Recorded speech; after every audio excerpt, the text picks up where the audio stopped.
Greetings from the Jazz Cloud. I'm Richie Zellen and I want to welcome you to the Jazz Guitar Channel.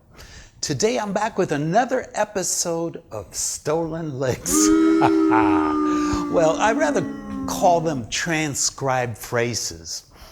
Anyhow, today's phrases come from a very influential guitarist, none other than George Benson, who in turn was influenced by Wes Montgomery, on whom I did a similar episode you might also want to check out.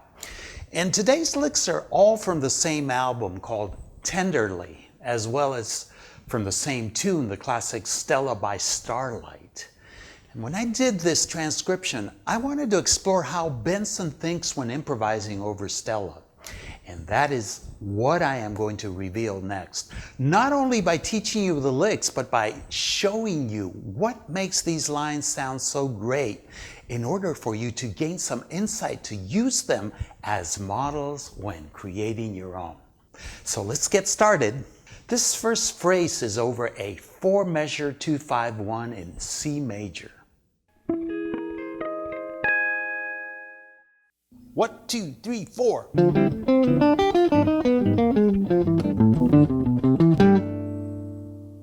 Okay, let's analyze this. This is very diatonic, practically no chromatic notes in here except for the second measure. So in the first measure, he's using a D Dorian, starting with a flat 3, 4, using it as a passing tone to the 5, ending with the flat 7 here.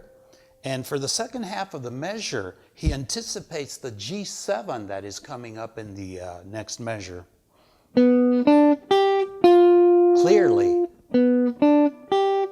that's a G7. So first measure, and then starting the second measure with a chromatic note, the only chromatic in the whole phrase.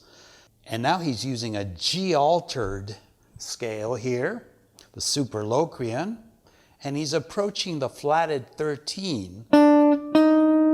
That's the flatted 13. This E flat goes down to the 3, 1, to the sharp 9, flat 9, root again, flat 7. And that resolves by half step to the third measure, the C major 7, your handy dandy familiar major scale. And this is very diatonic. 3, 5, 6 as a passing tone to the 7, which in turn starts an enclosure to the 1. 2, 1. So, and if you've been keeping up with this series that I'm doing on stealing licks from great jazz guitarists, if you watched Pat Martino's episode and the one that I did on Wes Montgomery, you'll notice that they often play enclosures to the 1. So here is George Benson doing this, and we know for a fact that he was greatly influenced by Wes too. So no mystery here. So again, that last measure, back to 7, 1, 3, 5. So let me play it one more time really slowly.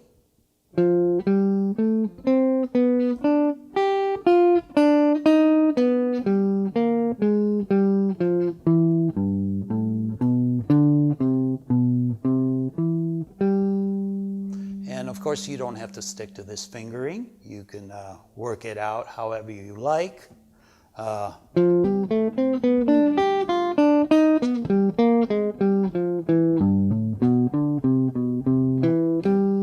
might be easier. Although I find it easier the way I'm playing it because the 3-note per string concept enables me to use economy picking. 1, 2, 3, 4.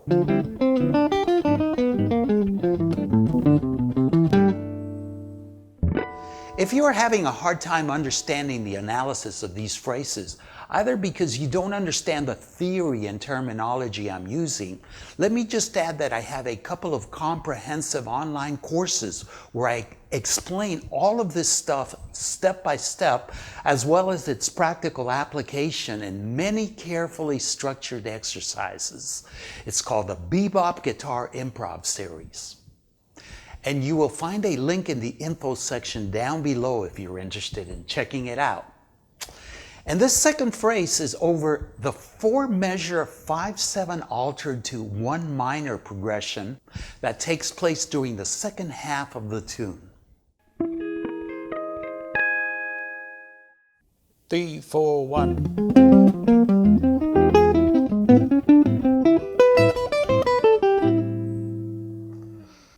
This one has an E altered scale over the first 2 measures. That's, again, the super Locrian mode. And starts down here on the 6th string with the flatted 7, the flatted 9 over this 8th note triplet, continuing with the natural 3. And then playing the flatted 13, unless you want to view it as a sharp 5. Then he plays the sharp 9, flat 9, sharp 11, sharp 9, and starts the second measure with the 3rd. Goes up to the sharp 5 or flat 13, and then he plays a chromatic. This has to be analyzed as a chromatic in the key of E because a D sharp is not diatonic here. This is a dominant chord. It would have to be a D natural for it to be the 7th or flatted 7th. Okay, so let's take a look at what's going on here. This is very interesting. Right after that, he plays a sharp 9. So that first half of the second measure, he's actually outlining an A flat major 7 chord. But is he really thinking that? I don't know. I don't think so. I think this here is just a chromatic with a delayed resolution. So let's put an arrow here because it resolves by half step to the 1 right after a very short delay that is taken up by the sharp 9 and 3. So starting from that chromatic, he's playing sharp 9, natural 3, and then there's the resolution of that dissonant chromatic, 2 notes ago. But this is going by so fast that it works for some reason.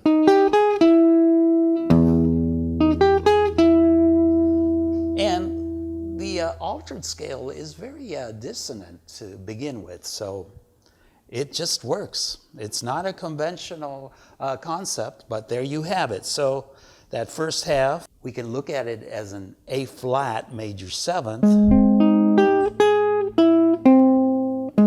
And then he comes down 3, 1, sharp 5 or flat 13, again 3. Then he proceeds to the 3rd measure where he starts the resolution over the A minor chord using an A Aeolian or natural minor scale. And he does one of those classic Benson chromatic runs, starting with a 2, flat 3, chromatic to the 4. So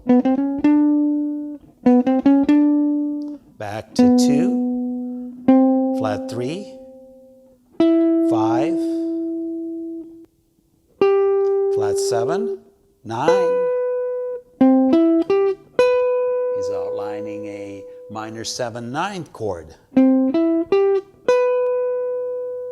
And he goes to the final measure here, 5, and then he does an enclosure to the flat 3. So 5, 2, 4, and resolving to that flat 3.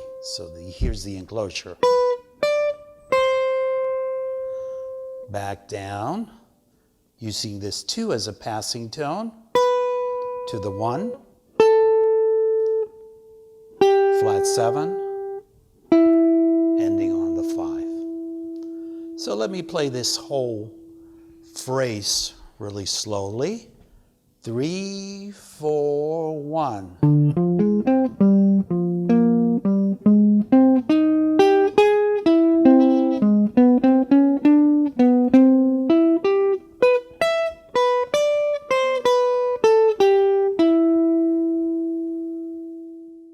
Three, 4, 1.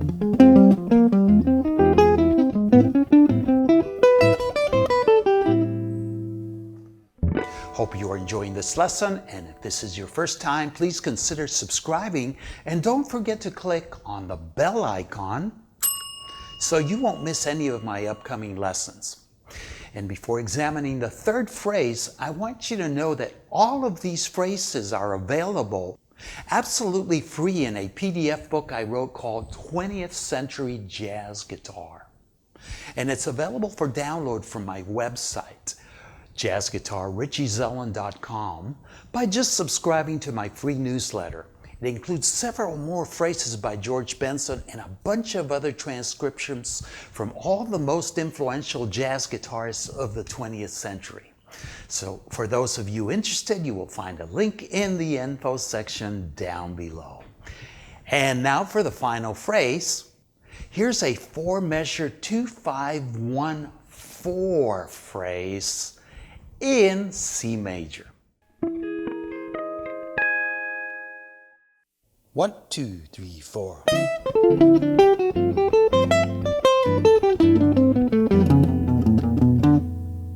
So he slides into the 9th of the D minor. He's over D Dorian here. He plays a minor 9th arpeggio descending. So it goes to the 1 using the 2 as a passing tone. 1. And then he does a double chromatic approach, resolving to the flatted 7 that starts the G sus4 chord in the next measure. So flat 7, 1, 9, 4. Then he goes to, this is the 6, and starting an enclosure which is going to resolve to the 5. He plays 6, 4, again, and there's the 5. So enclosure to the 5. Going back to the 4, which resolves by half step down to the 7 of the C major 7 chord on the 3rd measure.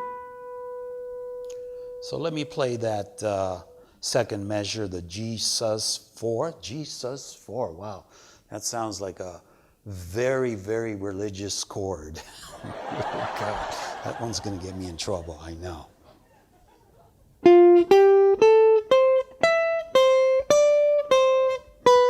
C major 7. So 7, 6 as a passing tone to the 5.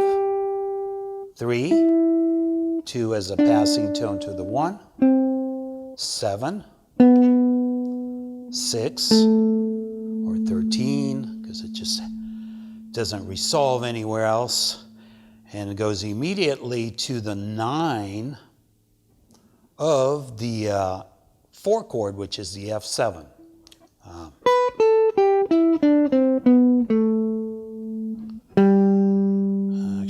That's the proper fingering there.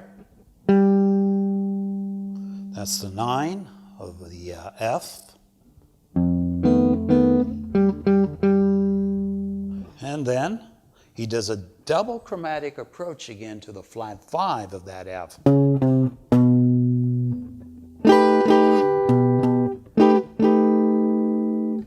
And after that, he plays the low 3. And he does a chromatic back up to the flat 5. And then it's on the 13.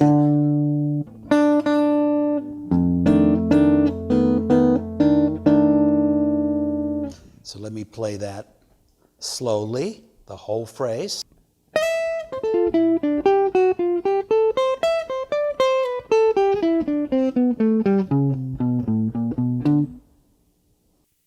One, two, three, four.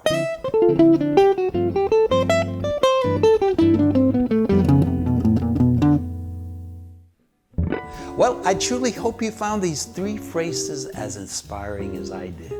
As usual, I really appreciate your comments and likes. And if you enjoyed this lesson and haven't subscribed yet, please do so.